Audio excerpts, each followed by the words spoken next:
Welcome to the Dice Tower, a series of video reviews about board and card games. Here are your hosts, Tom Vassell and Sam Healy.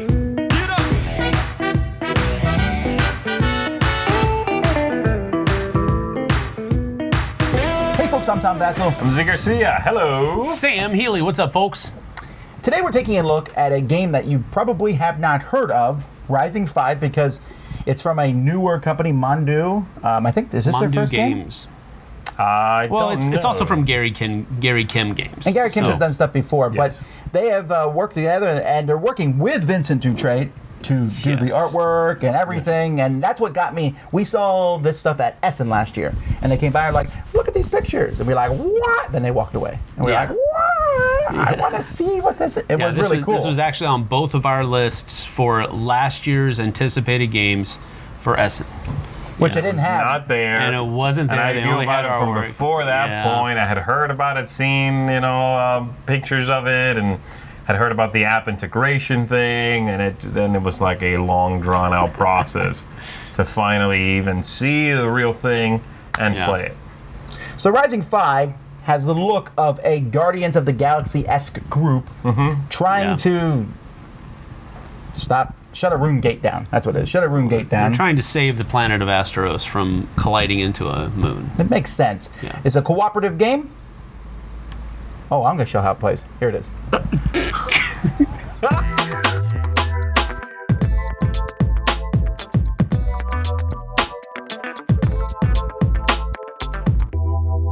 So here's what the game looks like set up, ready to begin. The objective of the game is for these characters working together to solve this puzzle here. These runes must be placed in a specific pattern to stop the destruction of the planet.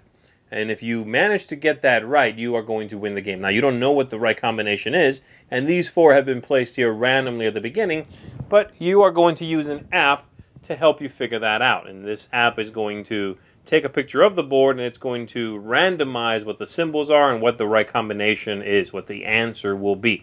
I'll show you that in just 1 second.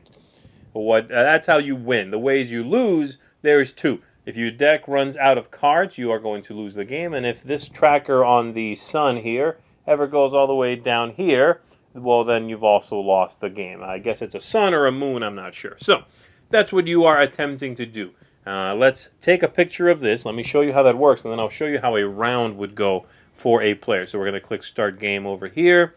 It'll tell you some information as to how everything works. It gives you a little introductory video there, very cool little video. I'm going to go ahead and skip that for now. And then it'll tell us to take a picture of these tiles on the board. So I'm going to go ahead and do that now, like so. And it takes the picture, and then it tells you the symbols that correspond to those images and if they're right or wrong. So it's telling me of these four, those are the matching symbols that it randomizes, and it's telling me two are wrong, two are right, but not in the right place. Okay, so now I know that. And I have these tiles over here to help me with the symbols on the board, denote what's what, if it's in the right place or the wrong place, basically do some bookkeeping of my own. So we're going to put this aside for now. This represents the same thing you see here, the pedestals, but you can leave it there, in fact, and touch the pedestals to turn those on, but I'll just move it aside for now, and instead we'll use these to denote if one of these pedestals has been turned on. So, how do you actually take turns? On your turn, you are going to play as many cards from your hand as you want, as long as they have the same character. So, for instance, I can play 2 cards with Echo, and I can take 2 actions. The actions are, you can move. I can take Echo and move them over here, for example. There are a few different places on the board, each one of them associated with a card. So this one and this one, both associated with their respective cards, both of them associated also with the deck number 3, and the same thing over here, and the same thing in this corner here. So I can move Echo for 1 action. For another action, I could interact with the card that they are facing. And the third and final action I could do is attempt to solve this, take another picture of it, and see how I'm doing now, possibly winning the game if it's all correct. But to do that, I need to fill in all 4 of these. And I'm going to be earning those mostly from attacking and defeating creatures. So right now they are all empty. Echo has moved once, and they are now going to interact with this card for my second action. It's a creature. I'm going to attack it. It has a strength of 1. It should be very easy to defeat. If I do defeat it, I am going to get one of these green energy cubes. So, to defeat it, and to do any check with the die here, I am going to first of all figure out how much of a bonus I'm getting. If there's any characters together with me, I am going to get +1. It doesn't matter how many characters are there. One or more other characters gives me a +1. And then if anybody else around the table discards any of those matching cards, echo cards in this case, for each one that someone else discards, I get a +1. I cannot boost my own combat up, but other players can do it for me. For right now, though, the absolute lowest I can get on the die is a 1, unless it's a straight-up failure. And at that point, it just wouldn't matter. If I roll this, I just simply fail. There's 2 1s, a 2, a 3, and a 4.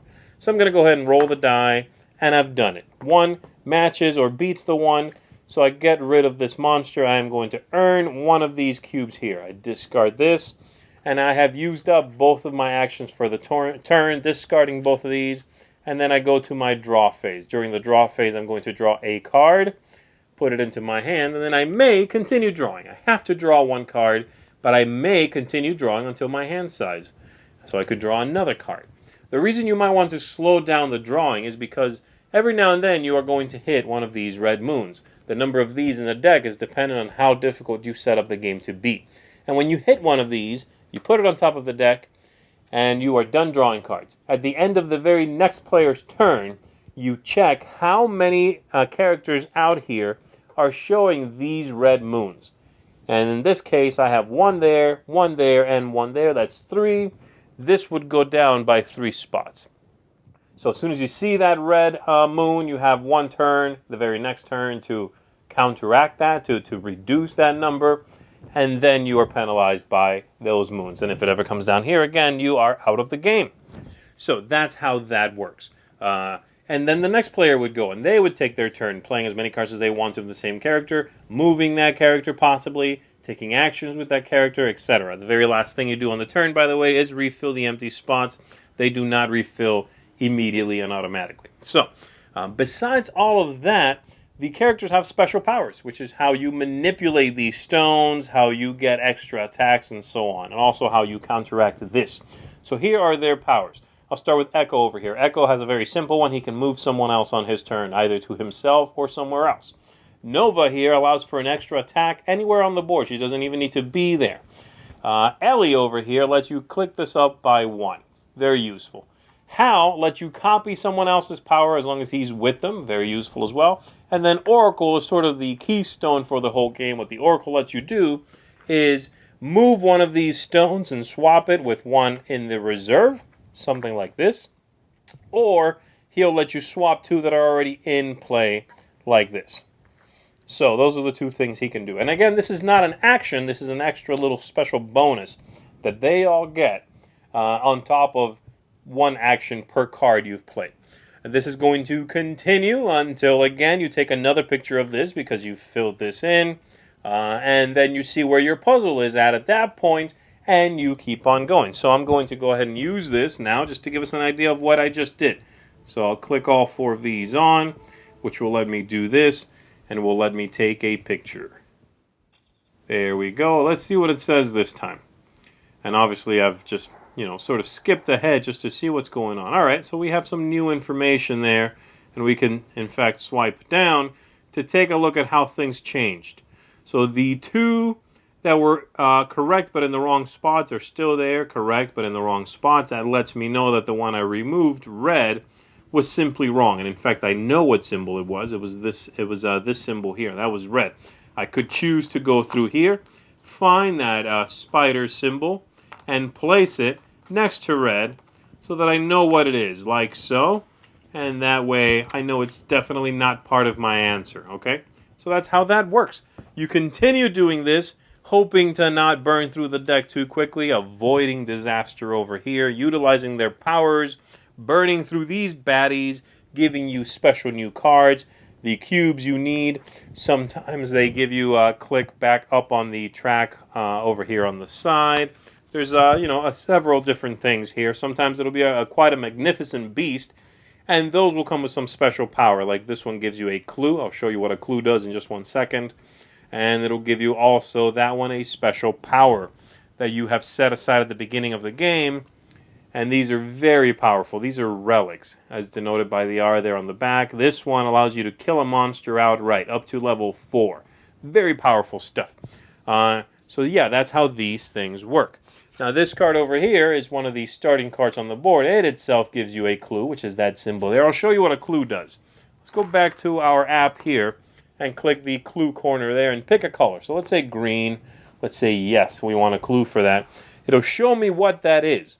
So now I can find that and I can put it where it goes. And now I know what green is. And so those clues are rare, but they can be very beneficial to you. Everyone's going to cooperate, continue taking actions like this until you win or you lose. All right, so the first thing we should talk about is going to be the thing that people might complain about, and that's the app integration, right?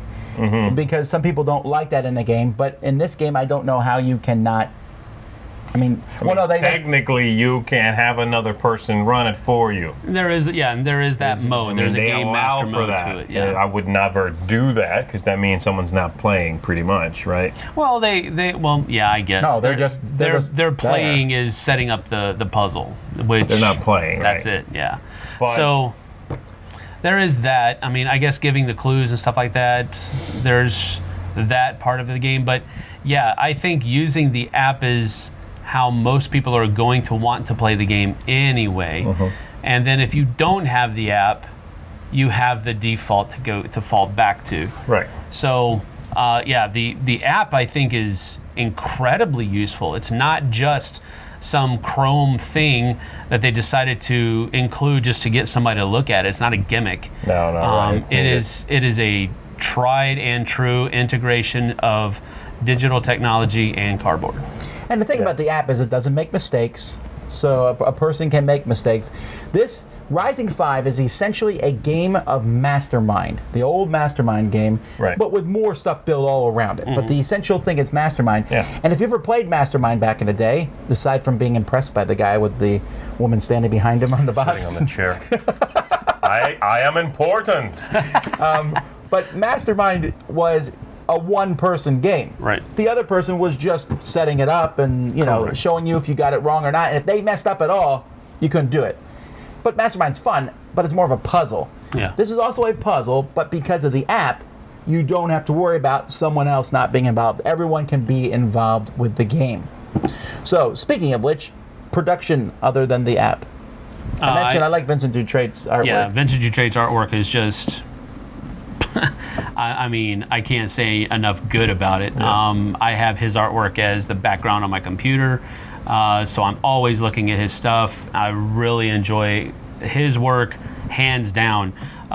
So the artwork is amazing as far as I'm concerned.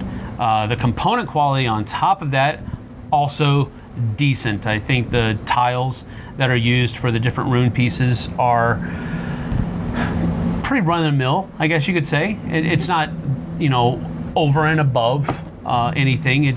But it's decent. I mean, for the job they do, they're perfectly fine, though. Yeah, absolutely. I think the production quality is pretty good. I mean, I think it's better than that. I don't think there's anything in it that when I manipulated, I felt like, they chinched out on this. Right. Everything is what it needs to be or better. Card quality is fantastic. Yeah. Artwork, yeah, definitely. But and again, just the how things are made. I think everything is very well made.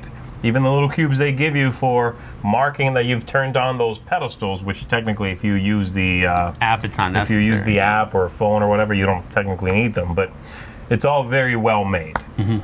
Well, the one thing I really like about the artwork is the fact that I don't really know the story behind this game at all. And the story is kind of just there anyway, right? But the art makes it a story. Yeah. The art brings these characters to life. I don't know much about that guy, but I think he's a hotshot. I think he tends to think he's better than he is. Right. I'm reading into the artwork, right. Get over there. Yeah. But what about the game itself? I think the first thing I would mention is that this game is not that complex. It looks way more complex than it is. It is. Yeah, but you really have a few actions that you're doing on your turn and trying to solve a puzzle together. It's a game that definitely feels, I think, smaller than the box would perhaps lead you to imagine, especially if you're looking at the other edition. Oh, yeah. Right? I mean, but it's a very small design, which I don't have any problem with. I appreciate that, in fact. I think it's very easy to teach and play. But it does have that sort of, that feeling of, oh, this is really just a card game, but there's like a board and there's placeholders and stuff. Yeah. It's a couple of tracks and 6 spots. They could have made this a smaller game. The fact that they did what they did, I really like. I think it's a stunner, but it's a small design for sure. There's a fine line to walk there, and I've said it before where sometimes some games have had bigger productive issues and they didn't need it.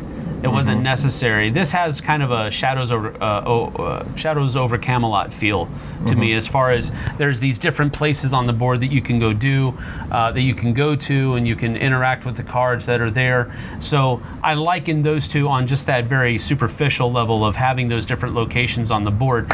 Do you need to have a beautifully produced board to have those different locations that your person goes to? No, you don't. But like you were saying earlier, that artwork just helps that storyline come out that much more. The thematic involvement of the game is that much more. So where I have in the past drawn that line a little bit further in to like it or dislike it, I think this one I'm willing to give a little bit more leeway to and say, yeah, it's overproduced, but I think it's overproduced in a good way, where it actually helps you enjoy the game more. I don't think I would go that far. I don't think it's overproduced. No. I just use that word Yeah. as a word that I've used in the past. Okay. To where I didn't like it, how overproduced those other games were. Gotcha. I do like how this game was produced. Well, let me ask you this, because you don't strike me as the kind of person who would really like Mastermind itself. Right. But you liked it in this game. Yeah. What, is it because it's as a group? I guess so. Yeah, it's a cooperative game. I like cooperative games. It's probably one of my favorite genres of games. And I like the aspect of coming at this thing. If it was just me sitting on the other side of a board from another person, like I imagine, I've never played Mastermind, so I imagine that's what Mastermind is like from what you Yeah, you just one described person sitting there going, I mean, that would be absolute boredom to me. Right. But because we can work together, because I can send cards to help that character fight this monster on my turn, and yeah, that's lessening the options that I have available on my turn, but it's helping the group accomplish something that needs to be done. I like that aspect. A lot like Xenoshift allows you to do things on your turn, but you can also help other people on their turn as well. Right. I really like that interaction and that cooperative nature that the game has. Well, let me ask you this, because I know you like rolling dice, but the die adds a significant amount of luck to this game. What do you think about that? I thought it was fine. There's the monster values. You have one face that is a fail, and that's 1 out of 6 chances. Fine, yeah. But it's very the math of the die, like what it brings, is very simple to manage, right? I need to fight a 2 monster. I need 1 help. Yeah. Because several faces are 1. If I roll the fail, it doesn't matter anyway, right? Right. So I like that. The die is almost just a means to an end. You know what I mean? The die is to allow you every now and then to go for a little bravado. That's about it. Yeah. You know, to be like, oh, I have a 3 strength monster, and you guys don't have the cards to help me. I'll try it anyway. Yeah. Because if you fail, what? I mean, you lose 1 moon, and that's it. You didn't do anything else. So the way it's the sort of emotion it brings to the game every now and then, I think is fine. You know, it allows for that moment of bravery and, I'm going to give it a shot anyway. Well, I really enjoy the game. I think that it's a production great, of course. Theming cool. It's a typical puzzle style game, but it brings that logic part, and I really like sitting there trying to figure out the thing. Yeah. And I feel like I'm good at it, although maybe I proved that I was not necessarily as good as I thought I was. But I was also half asleep, so It kind of balances out.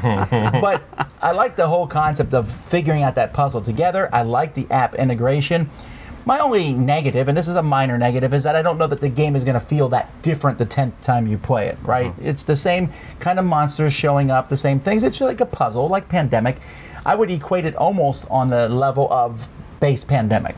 Right? And that's fine. I mean, there's a lot of things, and you can make the game harder or easier, and that's cool too. Yes. So I'm going to give this one maybe 1.5 staffs up. I really like that guy. What's his name? Oracle? He's the whole game. You don't have him, you lose. You Correct. need to use his power. He's Yes, awesome. That's very true. He's also an otter.